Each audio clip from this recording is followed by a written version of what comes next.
Hi everyone, welcome to another episode of the Comic Book Club. I am Sip2. Doc Hollick is here and flipping through pages. This is literally the best Godzilla thing I've ever seen.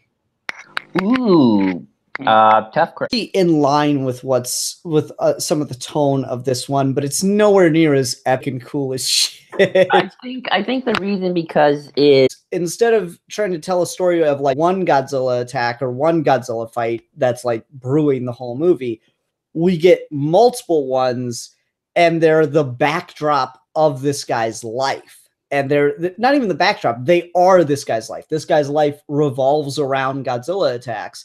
And so it's the perfect kind of framing device to get it all together, I think. And that's what I really, really appreciate about it. Oh, that's one thing I do love about this book. I do love seeing Godzilla through the ages. You know, like you got him in the 50s, then you got him in Nam, and then you got... I do have one complaint about the book. We never get to see him fighting a giant Charles Barkley. Oh, damn. That's an obscure reference that I'm sure nobody's... That's an obscure reference that I'm sure... In 2000. Godzilla. I agree. So the years are 2002, 1987, 1975, and 1967, as well as 1954.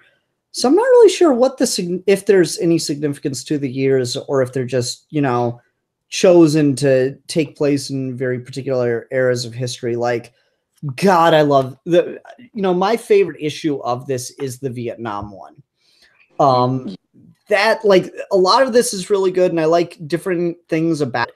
Just the whole tone of the Vietnam thing. It feels sometimes, because the monster fights will just drag on and not be really engaging sometimes. And so the fact that you play a part in the pacing of a comic really helps, but just you can see these monsters coming on, but they're not the plot. They're just the consequence. And it really works in that way. I agree. I mean, you know, depending on what Godzilla movie you're watching, like, I don't know. They didn't start encroaching on civilization until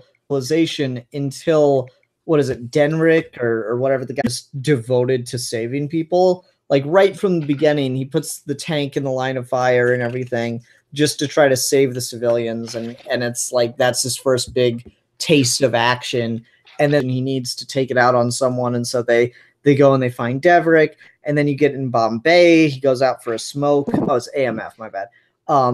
He goes out for a smoke. I think it's really cool that, you know, and you mentioned that Godzilla fight, because it ultimately comes down to Odo wanting to Roland Emmerich, if I'm not mistaken. No, that was 2000, but GMK came a couple years later. Okay, well, one of them, though, like I think it's the first one after the Roland Emmerich film. There's like some Japanese like scientists talking about like, and did you hear Godzilla attack New York? And he goes, no, that wasn't actually Godzilla. He was much weaker. And that was Godzilla, who's now an official monster in the canon and everything. So, or just before or after the 2014 movie? After, because 2014 came out in May. Okay. All right. So yeah, this I would not be surprised if that is a little bit of a jab at American movie direction around Godzilla. Although, keep in mind, Japan doesn't always handle Godzilla perfectly either.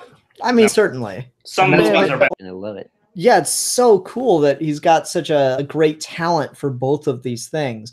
I can't help but feel like, and I don't know how much of a Godzilla fan he is, and maybe this was just like a story he had that he pitched IDW. I can't help but feel like this is the Godzilla story he'd been wanting to tell for years, you know? Oh, I think he probably is a Godzilla. Interesting in a number of given ways. And so it's hard to be able to feel that connection and get that. And it's really amazing that the writer-artist was able to deliver that here, to give you that sense of awe and reverence for the property, but also be able to tell a really good, solid story and deliver some just beautiful visuals along. It reminds me of. And again, I love how I can't believe I've never thought of that.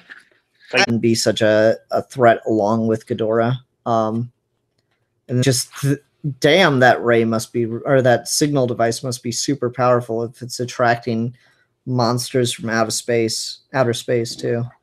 So it's just so much cool stuff. The thing about the characters in this, a lot of them doesn't have any friends or family outside the AMF because he's devoted his life to this monster. And there's this one moment of monologue that really, really worked for me, where he says that he doesn't even know what life would be like if they were to kill Godzilla. And so, of course, he has to die fighting Godzilla. Hi, Terry. How's it going? Yeah, hi. Sorry I'm late. Again, That's cool. the only one who wasn't. I'm surprised it didn't work for you, because I'm not huge at the continuities and stuff. There was nothing.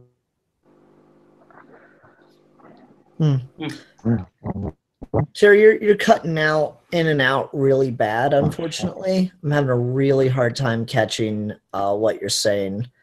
But I think I got the gist of it. Did anyone else sorry. Oh, you're cool. To pretty clearly peg that's what the author was intending with the idea of, he's thinking about the fact that Godzilla is nature incarnate, that he is something that can't ever be dealt with, especially not in one human lifetime. Well, that's definitely the thing about Godzilla is, like, unlike someone like King Kong, he can't really... Fun, you could get Superman versus Godzilla, Green Lantern versus Gigan, or now Tiger Club. Terry, sorry you weren't here very long of it. Yeah. If you're unsure of and you're like, I don't know if this is really going to be my thing. I don't know if I'm really interested in this. I try to make sure it's really standalone, and I try to make sure it's something that's going to be accessible. I'm glad that you've only been choosing like good